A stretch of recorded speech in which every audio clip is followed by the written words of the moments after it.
E se fosse possível conquistar novamente aqueles que se foram? Juntos, nós podemos. Invista neste canal. Invista em um mundo melhor.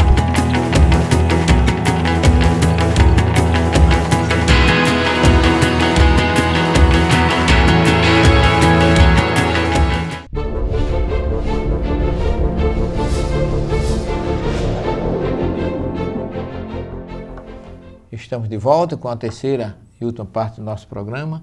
Eu queria reforçar aqui ainda a tradução desse texto, capítulo 3, versículo 14. Vaiomer Elohim el Moshe Erie Asher Erie. Vaiomer e disse, Bo, tomar lebenei Israel, e dizei aos filhos de Israel, Erie, eu serei, Shelachani, me enviou, Aleichem, ou seja, aquele que será, me enviou para vocês. Então, é um fenômeno de voz com a audiência de Moisés, Yahvé fala e Moisés escuta. Em nenhum momento, nós sabemos, aqui eu queria comentar, que nós sabemos o quanto Moisés temia voltar ao Egito, porque ele já havia fugido de lá, porque tinha morto um soldado que maltratou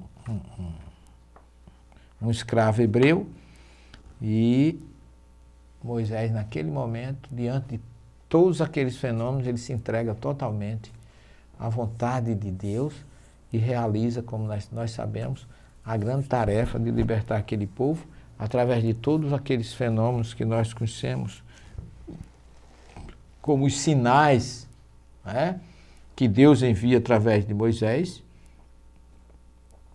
quando ele questiona no capítulo 4. Respondeu Moisés, mas eis que não acreditarão em mim, nem ouvirão a minha voz, pois dirão, Yahvé não te apareceu. Quer dizer, ele não estava preocupado com a missão, estava preocupado com a crença, com o que iriam pensar na lição. Como é que o povo vai acreditar, Senhor, no que eu vou lhe dizer? E Yahvé perguntou-lhe, que é isso que tens na mão? Respondeu-lhe, uma vara, um cajado. Então ele lança na terra, ele a lançou e ela se transformou em serpente. E Moisés fugiu dela. Disse Yahvé, estende a mão e pega pela cauda. Ele estendeu a mão, pegou pela cauda e ela se converteu em vara. É para que acredite que te apareceu Yahvé, o Deus de seus pais, de Abraão, de Isaque e de Jacó. Então, ele já começa a dar outros efeitos físicos que as pessoas geralmente só acreditam quando veem. Que Moisés começa com essa transformação do cajado dele em serpente como um sinal de poder, sinal de algo diferente para convencer o faraó e aqueles que o receberiam de que Moisés realmente estava a serviço de Deus. E Yahvé disse ainda, põe a mão no peito. Ele pôs e tirando, eis que a mão estava leprosa, branca como a neve. E Yahvé lhe disse, torna a pôr no peito.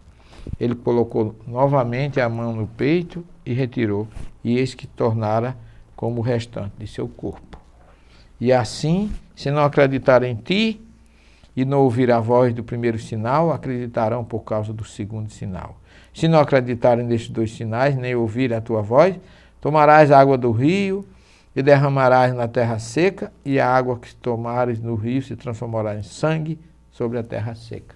E aí ele começa a passar para Moisés os acontecimentos que viriam da sua missão de libertação do povo. E nós conhecemos tudo isso porque foram 10 sinais, água transformada em sangue, a morte das moscas, das rãs, os sapos, a tempestade de areia, a chuva de granizo, todas foram transformações que aconteceram como sinal de chamamento, e aqui deixando bem claro que Deus também não estava punindo. Deus não estava a favor dos hebreus e contra os egípcios. Ele estava querendo que também os egípcios entendessem o seu chamado e que ele fosse transformado pelos sinais e que não só o povo hebreu acreditasse nele, mas também o faraó, porque o chamamento de Deus é para todos nós. Nunca devemos pensar que Deus ficou do lado dos hebreus e contra o faraó. Não, ele queria que também o faraó se convertesse com aqueles sinais, libertasse o povo e ficasse em paz. Mas o ser humano nem sempre segue a vontade de Deus.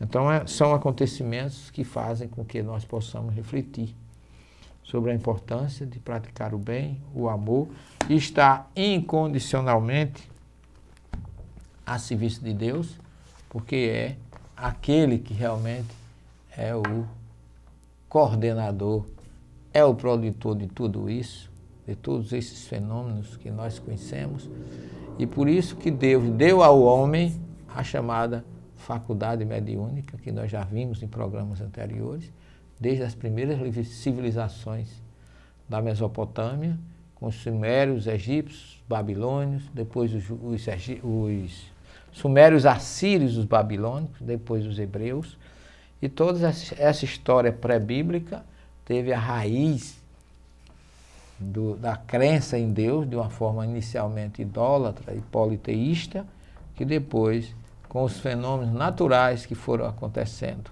através dos tempos, Moisés veio, depois de Abraão, de Isaac, de Jacó, para estabelecer a centelha divina, a instituição de um Deus único ou monoteísmo, através de Moisés, que estabeleceu com os sinais, com os fenômenos, com tudo que nós conhecemos, que Deus é único, Yahvé Echad, como se diz em hebraico, porque ele é realmente um Deus, como diz o livro dos Espíritos, impenetrável. Impenetrável como? Ninguém consegue defini-lo.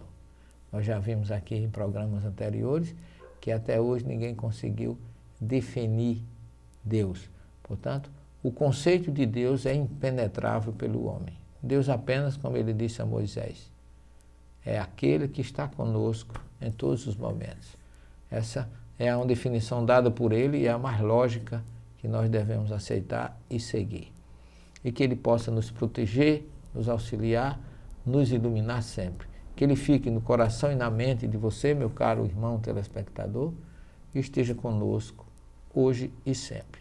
Muita paz, fique com Jesus e até o próximo programa.